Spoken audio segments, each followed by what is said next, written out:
Jom kita kaju satu ayat dalam Al-Quran yang betul-betul mencabar kita secara pribadi. Ayat ni, ia membentangkan satu kerangka yang agak radikal tentang tanggungjawab dan ia meletakkan semua beban pembuktian tu sepenuhnya atas bahu kita sebagai individu.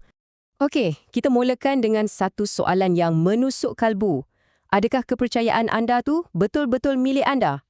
Atau adakah anda sebenarnya hanya ikut landasan yang dah siap sedia digariskan oleh orang lain? Jom kita tengok apa kata teks sumbernya. Baik, kita akan mulakan dengan satu perintah yang sangat-sangat jelas. Ini bukan sekadar nasihat tau, tapi satu larangan yang tegas terhadap satu tabiat yang boleh dikatakan sangat biasa dalam diri kita. Inilah ayatnya, 17:36. Cuba kita perhatikan betul-betul. Ia bukan setakat melarang kita percaya benda yang salah. Maksud dia jauh lebih dalam dari itu. Ia melarang kita daripada mengikuti sesuatu, maksudnya menjadikannya panduan hidup tanpa ada asas pengetahuan yang kukuh.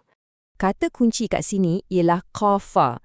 Dalam Al-Quran, perkataan ni membawa maksud macam menjejaki sesuatu secara aktif, ikut jejak langkah. Jadi, larangan di sini sangat spesifik. Jangan jadikan sesuatu tu jalan hidup anda kalau anda tak ada pengetahuan langsung mengenainya. Ini, secara dasarnya, larangan terhadap ikut-ikutan secara membuta tuli. Sekarang, jom kita bandingkan dua konsep utama ni. Kat satu pihak, kita ada ilm, iaitu pengetahuan yang sah yang anda dapat sendiri melalui pendengaran, penglihatan dan pemikiran anda. Di pihak yang satu lagi pula ada dhan, sangkaan atau spekulasi. Al-Quran sangat jelas, dhan tak boleh sama sekali menggantikan ilm. Jadi, ayat 17:36 ni sebenarnya satu amaran keras supaya kita tak bina kepercayaan atas dasar sangkaan semata-mata. Jadi, persoalannya macam mana kita nak dapatkan ilmu ni? Ayat tu sendiri sebenarnya dah bagi jawapan. Ia perkenalkan 3 alat atau kita boleh panggil 3 saksi dalaman yang dianugerahkan kepada setiap manusia. Ayat tadi menyenaraikan 3 alat. Sam, iaitu pendengaran yang aktif, bukan sekadar dengar bunyi lalu. Kemudian basar, penglihatan yang memerhati, bukan setakat tengok. Dan yang ketiga, fuad, hati yang berfungsi macam pemproses utama yang gabungkan semua data dari deria kita untuk membentuk pemahaman. Dan yang paling penting, ketiga-tiga inilah yang akan dipertanggungjawabkan nanti. Nah, inilah sistemnya kalau kita gambarkan secara visual. Realiti, apa yang betul-betul wujud, diterima melalui pendengaran dan penglihatan. Lepas tu, fuad akan proses semua maklumat ni untuk menghasilkan ilm, iaitu pengetahuan sejati. Cuba perhatikan macam mana zan atau sangkaan berada di luar sistem ni. Ia melangkau terus keseluruhan proses pengesahan yang sangat kritikal ni.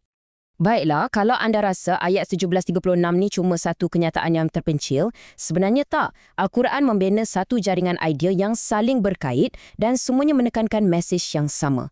Accountability adalah mutlak milik individu. Cuba tengok ayat ni. Konsep yang sama ni diulang bukan sekali, bukan 2 kali, tapi 5 kali dalam Al-Quran dengan perkataan yang hampir sama. Maksudnya, beban moral dan akibat pilihan anda adalah milik anda seorang.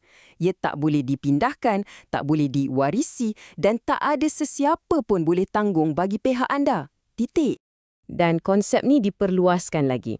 Al-Quran kata, apa yang anda dapat hanyalah hasil usaha anda sendiri. Apa yang disebut sebagai sa'ya anda. Bukan usaha nenek moyang anda, bukan usaha kumpulan anda, tapi apa yang anda sendiri usahakan.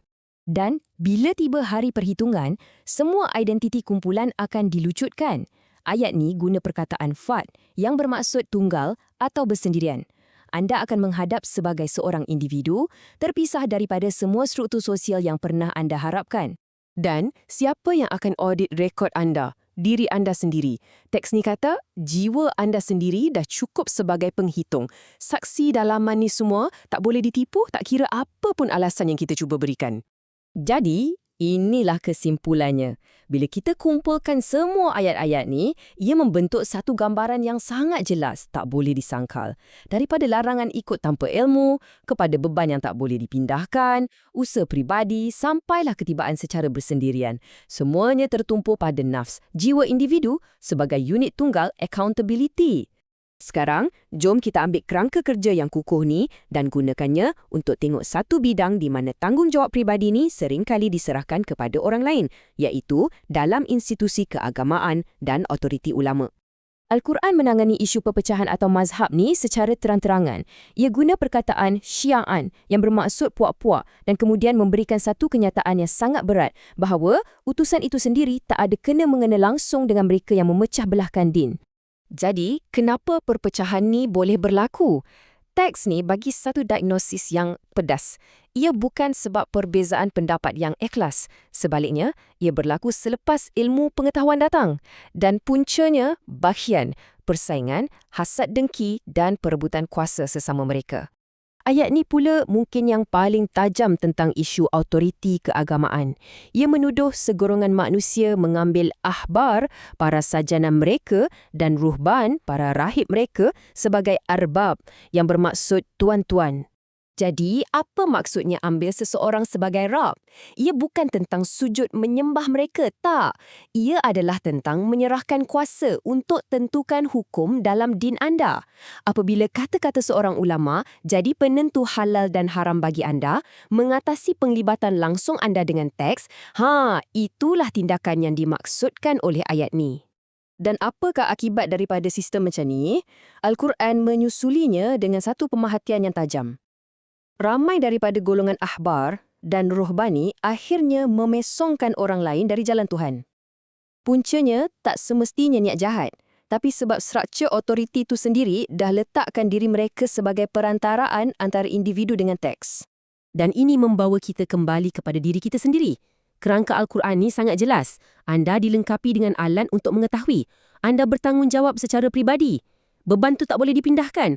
Jadi, persoalan terakhir yang ditinggalkan oleh kupasan ini untuk anda fikirkan ialah jika pendengaran, penglihatan dan hati anda adalah saksi yang akan dipertanggungjawabkan, kepada siapakah anda telah serahkan kuasa mereka?